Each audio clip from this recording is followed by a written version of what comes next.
Welcome to the Amplitude Studios EGX panel on the Opendev method for developing Humankind.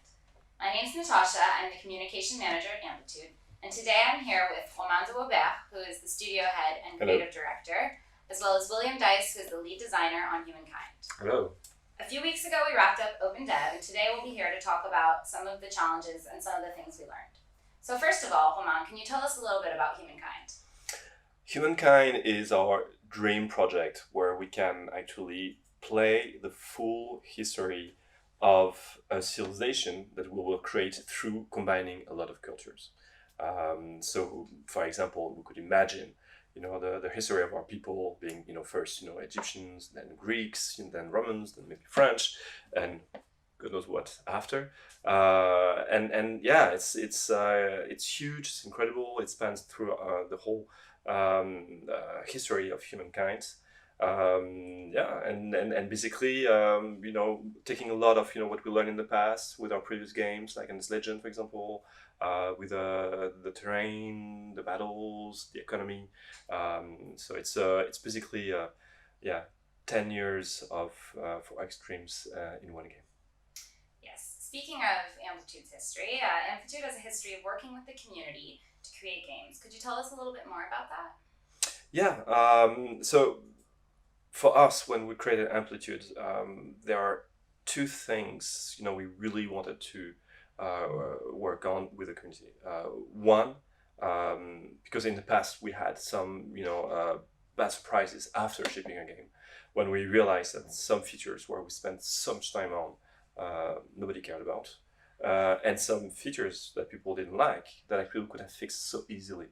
And when you find out, in a review, or you find out through your players complaining in the forums, and you could have fixed it. It is so it's so sad, basically. So that one of the first thing we said was never again. So you want to make sure that when you ship, you exactly know what game you are shipping. And if there's a problem, at least you know about it. You can even tell your players, well, I'm aware of that. But don't worry, we'll improve it together. Later, and it could be really well accepted. So that was one element. The other element is, when we founded the company, we were, we've been in the industry for quite a bit already, but we never created a 4X, and that was also for us an occasion to gather around us a lot of players that actually were extremely knowledgeable about what is 4X. So while we had the vision, they helped us to make it stronger and better all along the dev process. Great. So why did you decide to go with Opendev for Humankind, which we understand is something new? Where did the idea come from? So the Opendev, it comes through after maybe 8 years of doing early access. So we've done that in all our previous games. So from End the Space, at the very beginning it was even called Play the Alpha. It wasn't not early access yet. It's through the process that it was called early access. So we always been very keen on doing that. But as we've done quite a few games with it, we realized that actually it's a process that maybe we could improve a bit. So because we work with early access and games together at the same time.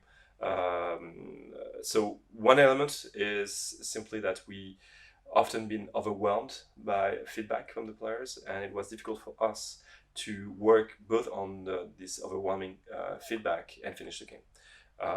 Because when you share the game as it is in early access, it's more or less the full game, and people just look at all over the place. So it was one of the elements. The other element is basically it's difficult to work with everyone around the game, to discover bits of the game, to leave some suspense for everyone to see what else is coming with the game when you always share the full game. That was another part of to be a bit more playful, I think, with the community. So that was the other desire that we had with that. So now the good thing is with the Opendev, we were able to create a few scenarios on first, the first elements we wanted to secure with the community, and in our case, some elements that were really at the heart of the game that actually William worked a lot on. The battle on one side, which was one of the huge feedback we got from Endless Legend, but also from the other projects we worked on, where our community were asking for a lot of improvements. So we wanted to make sure we had that right from the beginning with them. So we had first internal testing, a small group of tests also with some players, then friends and family, and then the rest of the players. So that was one part. The other one was the economy, because the economy is central to our game and it affects everything. So you don't want to fix that at the end. So that was that. From the designer's perspective, I'd be interested in knowing what some of the advantages are to doing Opendev. Yeah, so I would say, and I guess this is just kind of going a bit more in depth into Roman's answer, is when you're making a 4X game, a playthrough is going to take many hours to complete, and so a lot of the feedback that you're going to get is going to be on the same few hours at the beginning of the game. And if you want to test things like the battles or sort of economy that's fairly advanced, or diplomacy or something specific, you're going to have trouble getting those feedback from the community if it's just an early access. Whereas if you do something a bit more specifically focused, you can really have those features tested. So that's very useful for us. Getting clear feedback that's actionable. We can do something about it. Yeah. And how did you decide which features you wanted to cover in the scenarios? So as Roman said, I mean, the battles, it's something that I know with Endless Space 2 we were working on right up to the very end. Endless Legend we were working on right up to the very end. It's something that players often have a lot of feedback on, and it's definitely one of those kind of those clinches, a very important part of the game. So we really wanted to get it right. It's also something that we're really innovating with. We're trying some really new stuff for the battles in Humankind. So definitely battles we wanted to test. And for the economy as well, we've got some interesting stuff going on in terms of territory management, so how you claim territory, how you incorporate it into your city's territories. That's all very new. It's not something we've done before, so we really wanted to get some feedback on that to see what we could improve. Absolutely. So what were some of the more challenging aspects of pulling off the Opendev?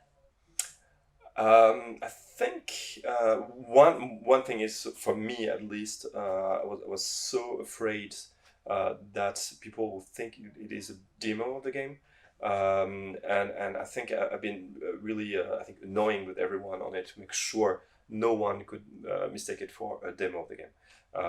That's why we added all these movies of Jeff speaking all the time to explain what to expect.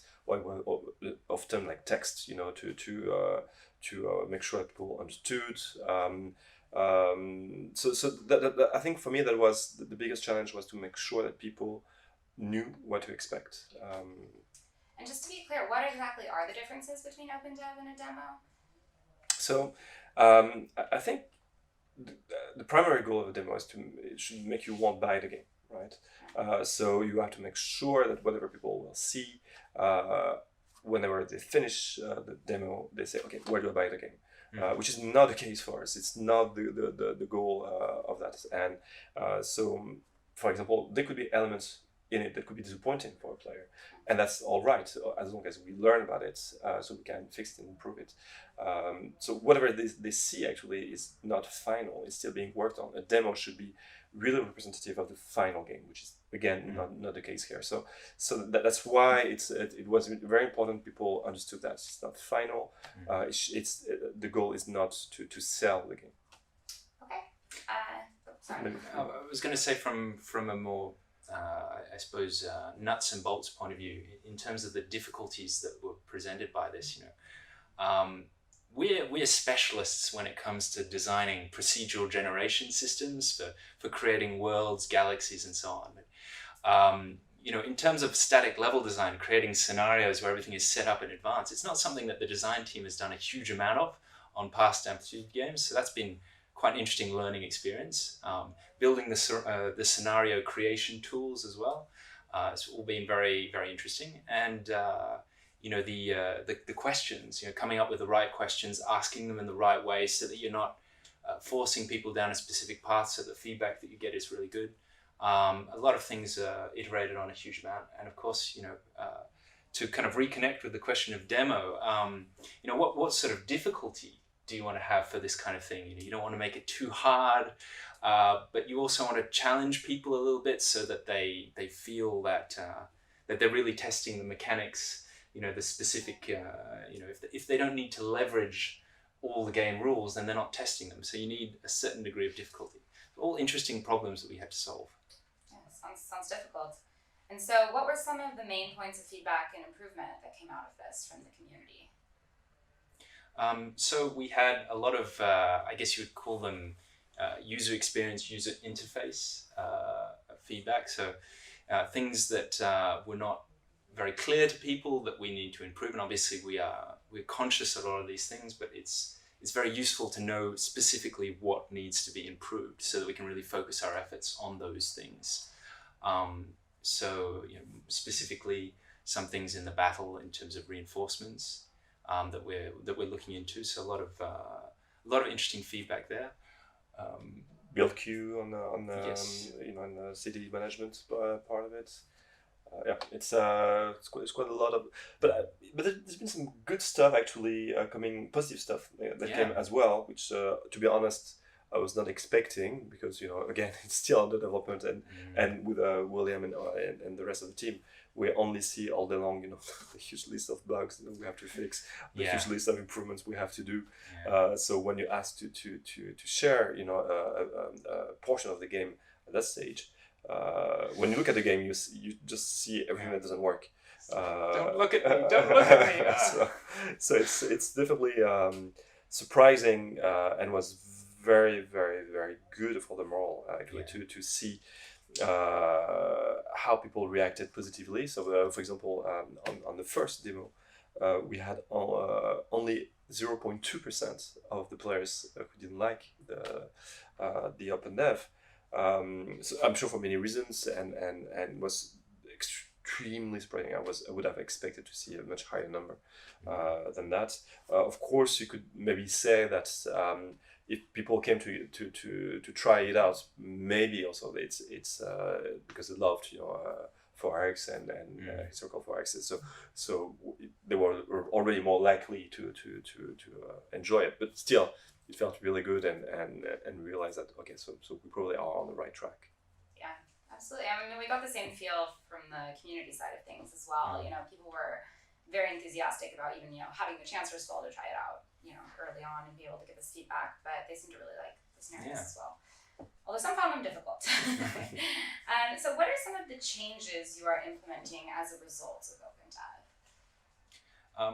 So we've talked about territory management, how you attach territories to each other to create larger regions, and definitely the way that is presented to the player. There are some improvements we need to do there.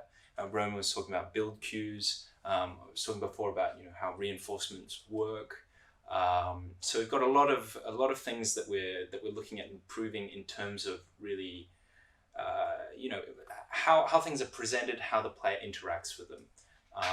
There are a few balance points that were brought up that we're also working on, but I would say primarily it's to do with UX, UI. Great. And so not everybody got the chance to participate in Opendev this time around. So are there going to be future opportunities for folks in Humankind who want to be able to participate in Opendev? So we'll have many ways to try to get as much feedback as we can from the players. I'm not sure we'll have the Opendev as it was again, especially because we have other aspects of the game to try out, to improve. So today there's nothing specific there, but we know we want to do more of that. Right. Yes. Okay. And finally, what was some of your top takeaways from this whole experience? I would say that the something I didn't mention previously, actually, that was brought up a huge amount by the players was in terms of the speed and efficiency of battle resolution. And again, this is one of those things that we're kind of conscious of and going, yeah, okay. Yeah. But, you know, we have heard you. We're looking at ways to improve this. We're looking into how we can have different orders run in parallel at the same time. Things like instant resolution, higher animation speeds, things like that. So you know your comments have been heard on that, and that's definitely something that I take away. No, it's funny about that one actually, because it was a lot of tricky work to do, and I think a lot of us were hoping that the players would not care about that part, but thank God, so everyone agreed that we had to fix it. So it gives a little push that we needed to accept that it's time well invested to improve that part. So and again, I think if we didn't have that Opendev session, maybe we may have shipped the game, with that kind of clumsy speed, and then again after we would have seen your feedback after, maybe the reviews of the journalists saying the same as well. I would have been depressed. It just saved us. So no, it's good. No, and basically, I think the key takeaway is I don't think we can at Amplitude do it otherwise. We can't develop our games without having our players strongly involved before shipping the game, and we can't do it, and we don't want to do it as well. So for me, it's just more proof of that. Okay, thank you very much. And thank you all for joining us, and also a big thank you to our community, of course, for participating in Opendev. For those of you who want more information about the game, you can visit humankind.game, or you can follow us on all our socials @humankindgame. Thanks again, and have a nice day. Bye. Bye-bye.